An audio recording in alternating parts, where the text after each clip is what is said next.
প্রধান উপদেষ্টা পরিষ্কারভাবে আমাদেরকে জানান যে আগামী অল্প কয়েকদিনের ভেতরে, এবং উনি ইঙ্গিত দেন যে জুলাই সনদের সাথে নির্বাচন কবে হবে, প্রক্রিয়া কি হবে, এগুলোর পরিষ্কার অফিশিয়াল ব্রিফিং উনার তরফ থেকে আমাদের জন্য এবং জাতির জন্য পরিষ্কার করে। পতিত শক্তি গন্ডগোল লাগিয়ে নির্বাচনের আয়োজনকে ভণ্ডুল করার অপচেষ্টা করছে বলে মন্তব্য করেছেন প্রধান উপদেষ্টা অধ্যাপক মোহাম্মদ ইউনূস। তিনি এই অপচেষ্টাকে প্রতিহত করে ফ্যাসিবাদ বিরোধী সব শক্তিকে ঐক্যবদ্ধ থাকার আহ্বান জানিয়েছেন। রাষ্ট্রীয় অতিথি ভবন যমুনা আজ শনিবার বিকেলে 14টি দল ও জোটের নেতাদের সঙ্গে বৈঠকে এই আহ্বান জানান প্রধান উপদেষ্টা ডক্টর মোহাম্মদ ইউনূস। প্রধান উপদেষ্টা প্রেস ইয়ং এ কথাও জানিয়েছেন। প্রধান উপদেষ্টা বলেন, অভ্যুত্থানের সকল শক্তি মিলে একটি সুন্দর নির্বাচন করতে না পারলে এই মস্ত বড় সুযোগ আমাদের হাতছাড়া হয়ে যাবে।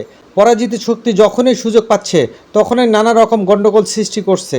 এসব করে তারা দেশের স্বাভাবিক অগ্রযাত্রাকে মারাত্মকভাবে ব্যাহত করছে। অধ্যাপক ইউনূস বলেন, যখনই নির্বাচনের প্রস্তুতি নিয়ে আমরা অগ্রসর হচ্ছি তখনই নানা ষড়যন্ত্র সামনে আসছে, কিন্তু বাস্তবতা হচ্ছে কোনো ষড়যন্ত্র করেই গণতান্ত্রিক অগ্রযাত্রাকে বাধাগ্রস্ত করা যাবে না, কারণ ফ্যাসিবাদ প্রশ্নের সবগুলো গণতান্ত্রিক শক্তি ঐক্য স্পষ্ট।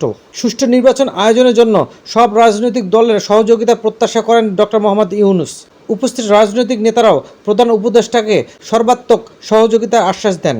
প্রধান উপদেষ্টার সঙ্গে বৈঠকে অংশ নেন জাতীয় গণফ্রন্টের আমিনুল হক টিপু বিশ্বাস, 12 দলীয় জোটের মোস্তফা জামাল হায়দার, নিজামে ইসলাম পার্টির মাওলানা আব্দুল মাজেদ আতহারি, বাংলাদেশ খেলাফত মজলিসের মাওলানা ইউসুফ আশরাফ, ন্যাশনাল পিপলস পার্টির ফরিদুজ্জামান ফারহাদ, বাংলাদেশ জাসদের মুস্তাক হোসেন, ন্যাশনালিস্ট ডেমোক্রেসিভ মুভমেন্টের ববি হাজ্জাজ, ইসলামী ঐক্যজোটের মুফতি সাখাওয়াত হোসেন রাজি, ভাসানী জনশক্তি পার্টির রফিকুল ইসলাম বাবলু, বাংলাদেশ লেবার পার্টির মুস্তাফিজুর রহমান ইরান, বাংলাদেশ সমাজতান্ত্রিক দলের মাসুদ রানা এবং জামিয়াতে ইলামায়ে ইসলামের মঞ্জুরুল ইসলাম আফেন্দি।